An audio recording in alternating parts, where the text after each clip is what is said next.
The plastic floss pick is designed with a toothpick-like projection at one end and a forked floss carrier at the other. It provides individuals with reduced manual dexterity with an easier way to floss their teeth.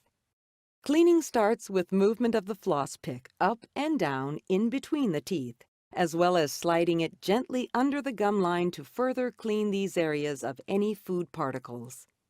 This can be repeated 2 to 3 times for effective cleaning. The opposing end can further aid as a toothpick to help remove food particles.